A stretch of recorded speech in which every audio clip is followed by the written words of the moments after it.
नमस्कार, मैं हूं नेहा राजभर। स्वागत है आपका यूएनएन में। लॉकडाउन से पहले कई सारी ऐसी फिल्में थी जो बनकर तैयार हो चुकी थी लेकिन रिलीज नहीं हो पाई थी क्योंकि कोरोना के केसेस बढ़ गए थे और सरकार ने लॉकडाउन लगा दिया था। और अब कोरोना के केसेस कम हो चुके हैं और लॉकडाउन भी हट चुका है, तो जो फिल्में उस टाइम रिलीज नहीं हो पाई थी अब वो रिलीज की जा रही हैं। आपको बता दें, ऐसी एक फिल्म है शुभ घड़ी आयो, जो कि लॉकडाउन से पहले बनकर तैयार हो गई थी लेकिन लॉकडाउन की वजह से ये फिल्म रिलीज नहीं हो पाई। तो अब जो इस फिल्म के प्रोड्यूसर्स हैं वो इस फिल्म को रिलीज करने के बारे में सोच रहे हैं। आपको बता दूं, इस फिल्म में अरविंद अकेला कल्लू के साथ अक्षरा सिंह की जोड़ी आपको देखने को मिलेगी।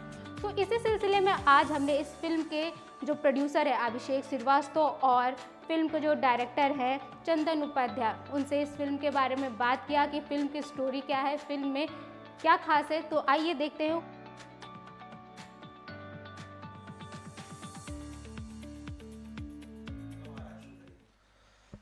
शुभ घड़ी तो आ चुकी है। राम मंदिर का निर्माण हो रहा है, धारा 370 लागू हो चुका है, तो ये सब शुभ घड़ी ही है। शुभ समाचार है। और शुभ घड़ी हमारी बहुत पहले हमने बनाई थी, लॉकडाउन से पहले। लॉकडाउन हो गया तो इस वजह से हमारा थोड़ा रिलीजिंग डिले हो गया, बट हम लोग अभी रेडी हैं रिलीज़ के लिए पिक्चर। अभिषेक जी, कितना संतुष्ट हैं आप अपनी फिल्म से, क्योंकि आपने देखा ही होगा। हम पूरी तरीके से संतुष्ट हैं। ये जो शुभ घड़ी आयो का कॉन्सेप्ट लेके हम लोगों ने ये मूवी बनाई है। ये मूवी पारिवारिक मूवी है और इसका बहुत अच्छा रिस्पांस लोगों को मिलेगा। और सारे आर्टिस्ट, चंदन जी और सब लोगों का बड़ा अच्छा कोऑर्डिनेशन रहा है।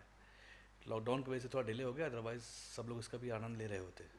आप तो डायरेक्टर फिल्म के, आपने देखा होगा सारे कास्ट को एक्टिंग करते हुए।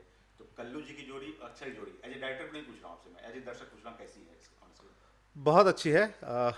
बहुत लोगों का ये प्रश्न होगा कि अक्षरा जी बहुत बड़ी है। एक्चुअली वो कॉन्सेप्ट ऐसा था कि वो जोड़ी बनानी थी मुझे।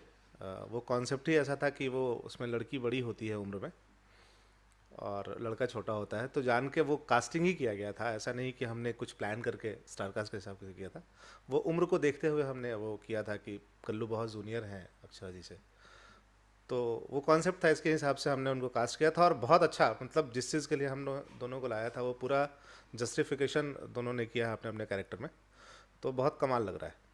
आप ये पहली फिल्म होगी? हाँ जी सर, ये हमारी पहली फिल्म है। आगे की योजना कंटिन्यू बनानी है फिल्म? हाँ, बस बहुत जल्दी सूचना आपको देंगे।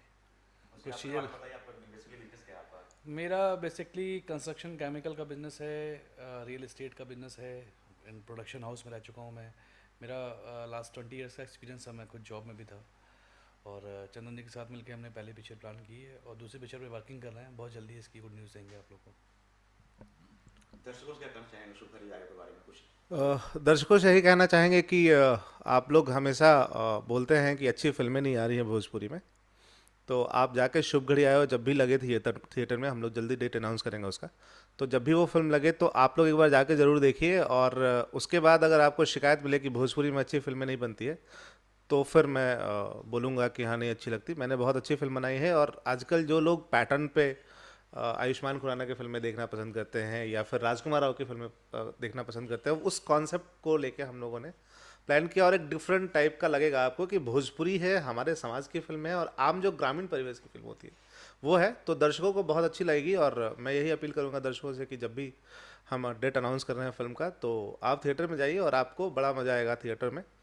सारे गाने आपको अलग दिखेंगे, चाहे वो सोहर हो, चाहे फिर मैंने अल्टीमेट 2-4 अच्छे अच्छे गाने, पारंपरिक भी का और गाने बनाए हमने, तो बहुत अच्छा लगेगा।